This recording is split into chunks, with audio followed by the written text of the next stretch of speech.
Eritrea hosted the Regional Expanded Program for Immunization meeting in Asmara, Eritrea, from 18 to 20 March 2019.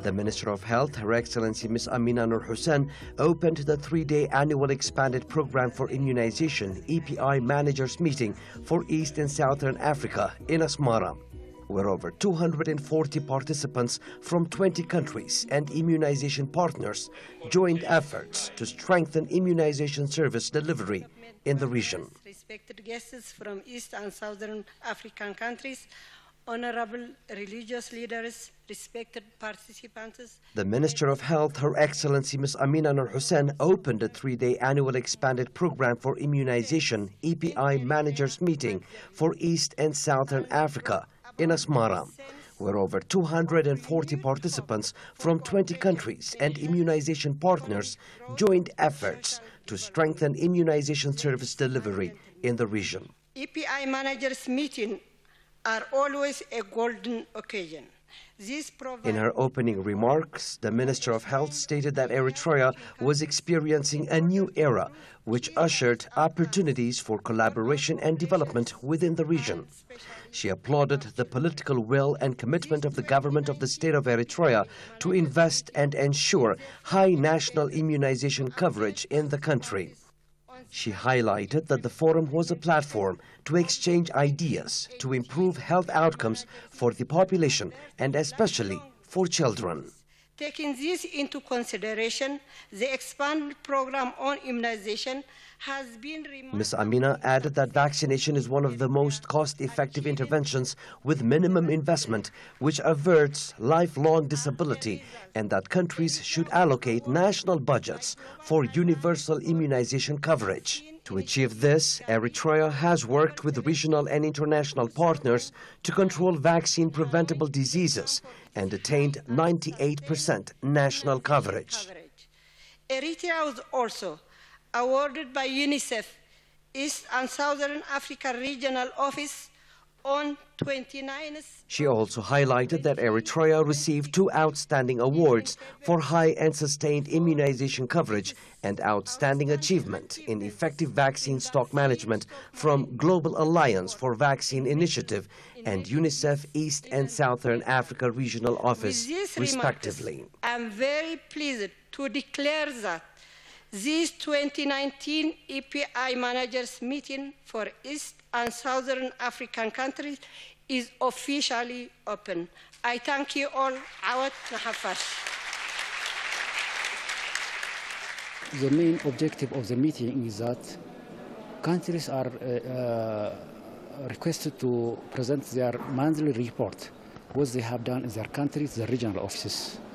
And the regional office of WHO UNICEF compiles these reports and shares this experience too in this meeting. And you can understand the status of your country on the immunization services. And also you can observe also the challenges and shortfalls of other countries as experience also. You also experience the best practice of your country to others. For example, the first day, Eritrea has shared the best practice, how to involve the community on the immunization service, how to reach the unreached children in remote areas also. So this is the main objective of the meeting, that we have acquired a lot of experience from those who have strong points, and we can observe also some countries which have less achievements. And so it is mainly exchange of experience to each other. እንግዲህ ወደ ጤና ተቋም ሄጄ ያለውን የጤና አገልግሎት አሰጣጥ ለማየት በርግጥ እድሉን አላገኘሁም።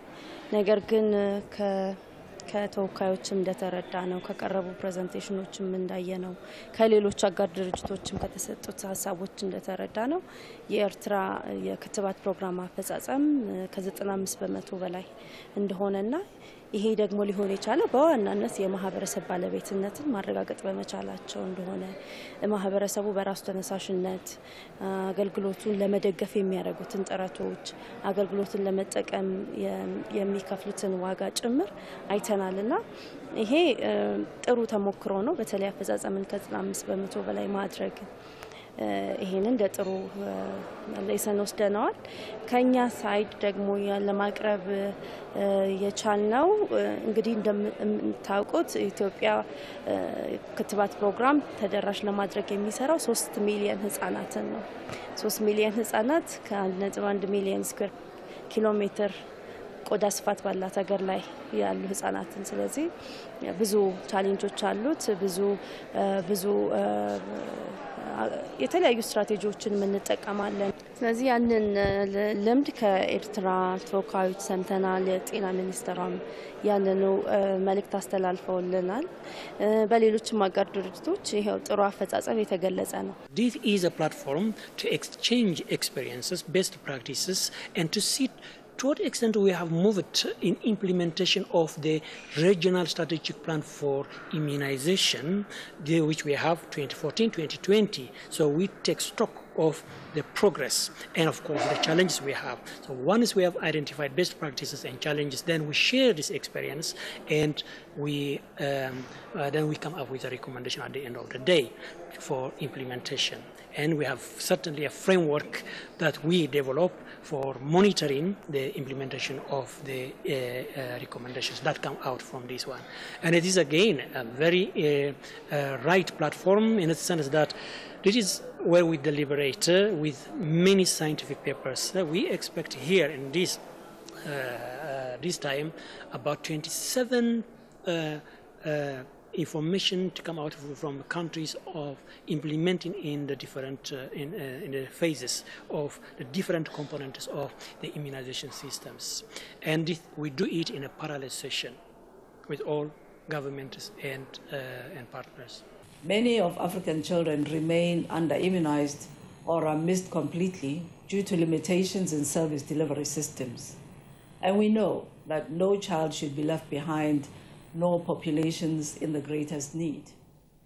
The WHO Regional Director for Africa, Dr. Motshidiso Somoyati, applauded the East and South African countries for addressing inequities in immunization through the adoption of Reach Every District approach. She congratulated Eritrea and Rwanda for having done remarkably well in sustaining high coverage for EPI services. We've reason to be optimistic as some countries have successfully implemented the components of the RED strategy with community and government ownership of immunization services. Eritrea and Rwanda are examples of such countries. The mood is very excellent, and the feedback is great that is coming, and the preparation, the organization by the government of Eritrea is great. And it makes it more great simply because the government of Eritrea coverage is being, as attested by our regional director of Africa, is on top of as compared to many countries in the African region. You must have noted that in the opening address by the regional director for Africa, Eritrea and Rwanda have been singled out as performing very well in the African region. So this makes it the mood very good, and the atmosphere is right now, and the feedback we are getting is excellent. When a country performs well, it's usually with strong leadership and political commitment. So that is the common ingredient for countries who have a good immunization program. And here we know that we have good access to healthcare services. We have free provision of healthcare services here in Eritrea. And with good political leadership and political will, we have good immunization coverage. So that's a critical ingredient. And then obviously the resources have been well utilized. And so hence the results. And we don't have measles outbreak here like we have in other countries, etc. We are holding this meeting in a country that has a very high-performing immunization program. Dr. Pierre Nome, UNICEF representative to Eritrea, in his address to the participants, underscored the important findings of the recently conducted effective vaccine management assessment in the country, highlighting that the country had scored highly, as they had done in other assessments. He added that the current country's cold chain capacity was well established and could handle new vaccines, including meningitis A, which will be introduced this year. I would like to applaud the ownership and commitment of the government of the state of Eritrea towards meeting its co-financing obligation consistently and in a timely manner. As you know, immunization has a cost, and countries are asked to co-finance it. And Eritrea has met its co-financing obligation in a timely manner.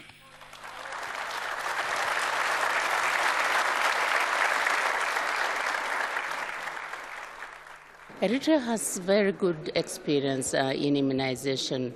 It has maintained very high immunization coverage over time, and Eritrea's vaccine and cold chain management system is well developed, and many countries could really use the experience, learn from Eritrea in terms of how they have maintained this high coverage and how the systems, have been developed over time and is above actually the threshold at international level is usually measured. Eritrea has a good achievements and have received recognitions, awards for its achievements. For example, effective vaccine management. Vaccine is a biological product and then very sensitive.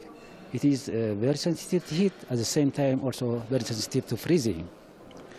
Transporting the vaccine from where the vaccine is manufactured, the last point where the child is taking or the mother is using is very critical. So what Eritrea has achieved a good indicator in this effective vaccine management and delivering of this also. And also the stock management tool. Most of the countries, they have stock out of vaccines.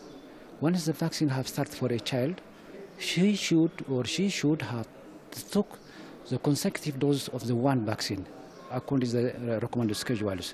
But if he drops while taking 1 or 2 doses, if he are stock out of the vaccines, he cannot develop the immunity. But stock out of vaccines have never been seen in our country.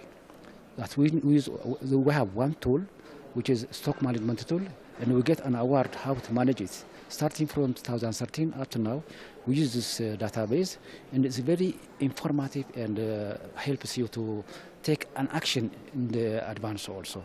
It is indeed both an honor and a privilege for me to congratulate the government of Eritrea on their profound commitment for hosting this very important meeting here in Asmara. In her remarks, Dr. Josephine Namboze, WHO representative to Eritrea, commended the commitment and political leadership in the nation for ensuring that all children in the country receive life-saving vaccines. The Ministry of Health, in its planning and delivery process, has developed strategies to ensure that no one is left out, no matter how poor or how remote they may live. She also highlighted that Eritrea had developed strategies to ensure the attainment of the universal health coverage and was finalizing the integrated package of essential health services. For the past few years, Eritrea has reached more than 95% of the targeted children with DPT-3 and Penta-3, making it one of the few countries in the African region to realize this excellent coverage, which also contributed to the attainment of the Millennium Development Goals in this country.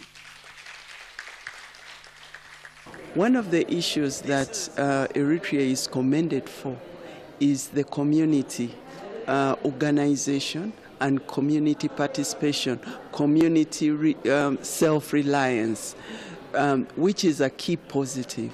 So, and I think that is one of the things that they attribute to the very high coverage of Eritrea, because I think Eritrea and Rwanda are the only countries that are above 95% coverage.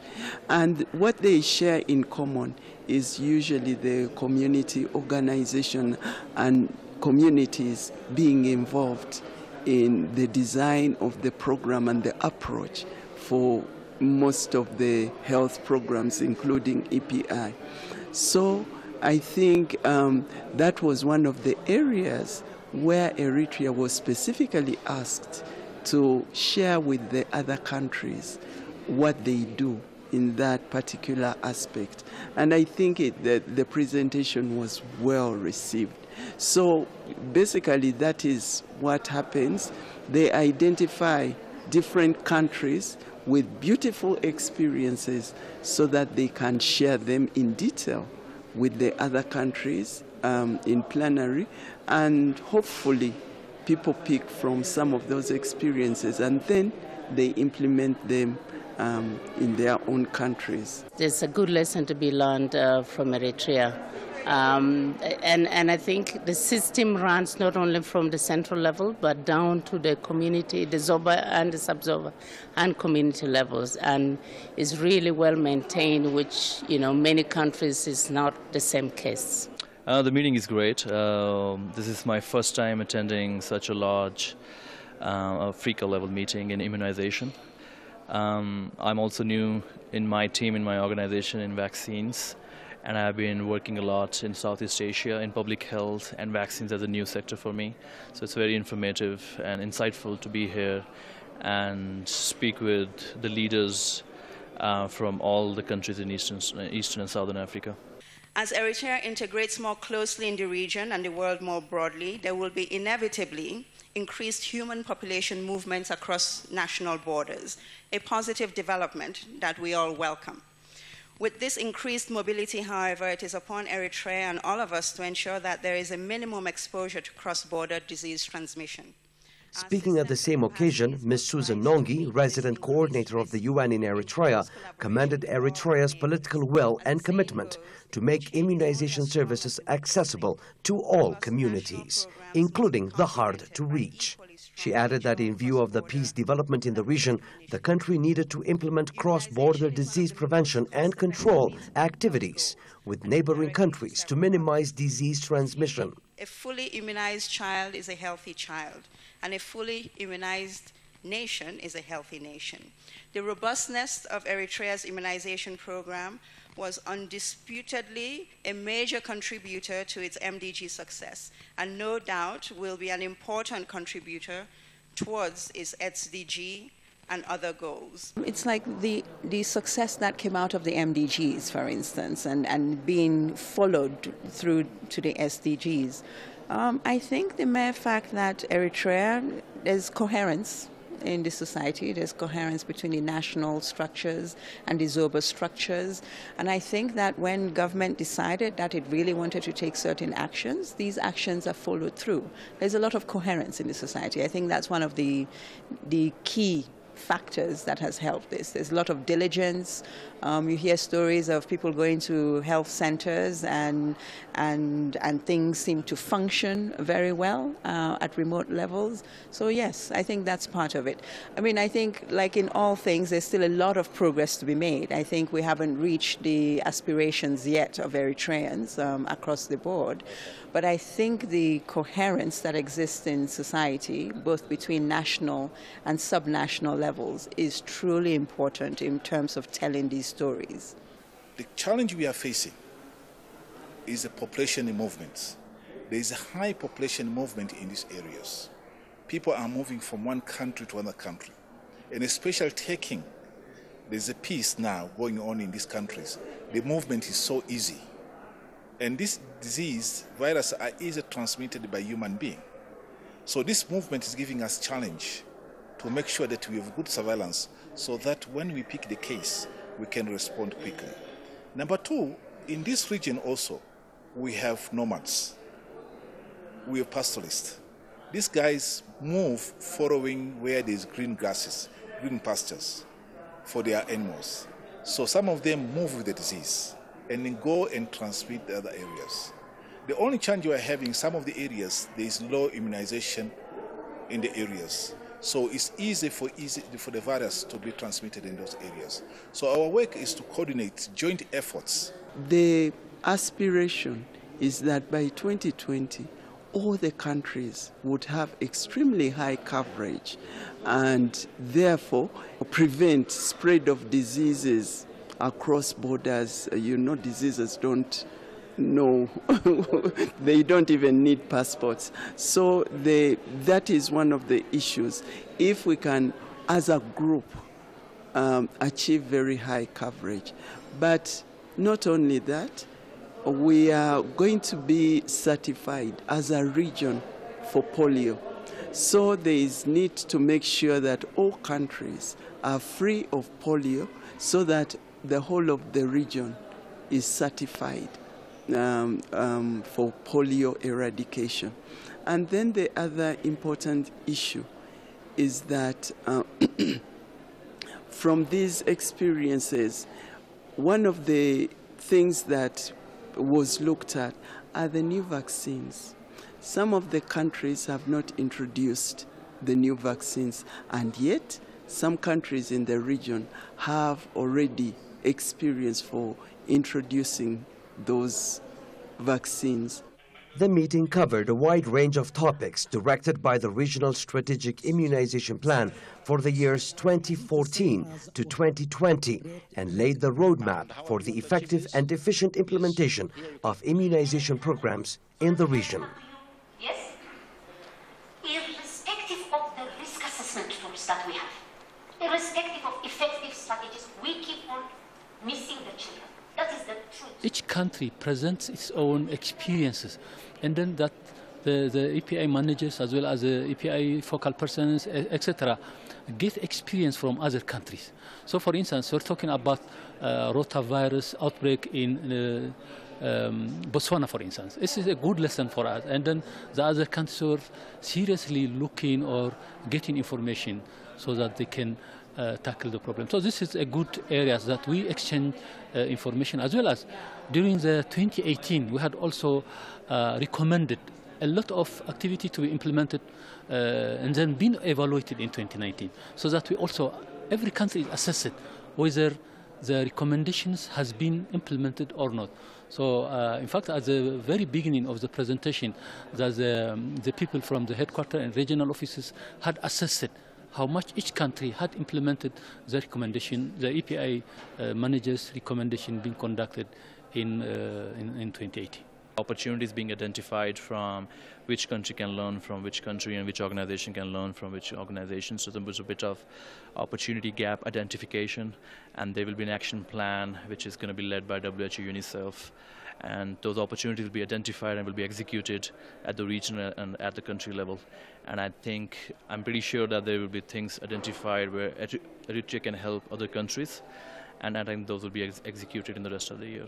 The main thing for Eritrea, for example, is to ensure that this good records is maintained, and that is quite a big responsibility, because scoring high and maintaining high are two different things. Eritrea needs to ensure that there is regular monitoring of the systems and that any gaps that are identified are addressed. I also want to say that, the main thing right now is those children who are being missed, that Eritrea and all countries ensure that no child is left behind with immunization. And, communities who are usually difficult to reach are the ones that, whose children, often do not get access to immunization. So a special focus needs to be maintained on children who are difficult to reach. Secondly, I think the issue of data. This is an issue that cuts across in all countries. We need to improve on our data collection, our data maintenance, and data analysis, the quality of data, to be able to ensure that really it speaks what the situation is. All speakers pointed to the fact that despite the high immunization coverage in most countries in the East and Southern Africa region, there were still a large number of children who were not reached with vaccines. They called for concerted joint efforts from both governments and partners to reach the unreached with vaccines by implementing strategies such as the Reaching Every District approach. So that we exchange experiences. What have we learned? What have you done best in your country to ensure that each and every eligible person is vaccinated? Now, for this moment, we're looking at our children. Have we been able to vaccinate each and every child? Now, just looking at Eritrea, right away from the opening ceremony, they were talking about good things about Eritrea. And they were giving us 3 key areas that have actually helped Eritrea to achieve that coverage, which is required, 95% and above. And one of them is political commitment. Now, when I look at political commitment, in Uganda we also have political commitment, which is the same as Eritrea. But the second one, which struck me, was the community engagement and voluntarism in Eritrea. How can Uganda learn from that? So that a community person is really owning the immunization without even receiving any single motivation. That is something I've learned from Eritrea, which by the end of this meeting, we have to go back at the country level with the Ministry of Health and different partners. How can we motivate the community persons to really be fully engaged and involved in the immunization activities? That's a key message which I really got from this. And I think Eritrea, they were also asked a question, what is motivating the community without giving them a single coin? And that is something we really need to go back as a team, not only specifically for Uganda, but the rest of the countries attending this meeting, so that we increase the involvement of the community. Because the community is the one which receives this benefit of vaccination. Do they know the benefit of vaccination? If yes, how are they ensuring that they receive that package for their child? And we're here this week basically to ensure that we reach that fifth child. What do I mean by the fifth child? Yes, the coverage is 80%, but the 20% we are not reaching it. That's the fifth child. So those innovations have to really come out so that we are able to reach that fifth child by all means. We've done a lot of routine things, but now some innovations have to come in. And I think that is what Eritrea has done. Eritrea, you have a nice country. I've been here, not this for my first time, I've been here even to evaluate Eritrea. Eritrea in the region is one of the best countries because you guys have the community network, which the capacity you build on the ground, once any epidemic, disease comes, you can really get information. The country is peaceful, there is no security issues. In other areas in the region of Horn of Africa, we have security issues. We cannot go in, but Eritrea have gone up to Red Sea. You can see how community they are involved. The community volunteers giving you information, how this is going on. So to me, is that one of the best country people coming to learn how to use the community people to do surveillance is Eritrea. And the peaceful country. So it really, we need to sensitize our people, tell them what are the danger in front. If they see a case, let them report. And once they report, we take action. And I've also done an evaluation here of our EPI program 2 years ago. And I said, and I'm repeating, Eritrea, you have a chance, and you can make it if you're determined. So to me, I feel Eritrea is one of the best countries we have in the region. One of the best countries in the region, we can stop the transmission easily. So it's just to take another step ahead to protect our people and the community. They are ready. There's no community resistance in Eritrea. There's other countries where we are facing resistance and solving problems. But here is us to build the capacity of the country, community, so that they can really solve the problems. So to me, I bank on Eritrea more because I know things can be done. Boosting the coverage from maybe 50% to 80% is not really very difficult. But reaching the unreached, the last child, when you reach coverage over 80%, 90% is much more challenging and difficult. And to sustain your gains that you have achieved in the past few years is very, very challenging. So we urge all countries that achieved 90% and above coverage to try to maintain their coverages with, of course, political will and ownership of the program and the leadership of the program by the government, of course, with the support of partners, because partners, we need them to support the programs because that is huge undertaking, and vaccines are becoming now more and more, and they are becoming more complex to handle. But once you introduce them, you should be able to maintain them at that high coverage. We would like to congratulate the organisers of this conference. As you know, there's over 20 countries from Eastern Africa here to discuss their immunisation programme, and it is very heartwarming to see the results here in Eritrea and to receive the Eritrean hospitality.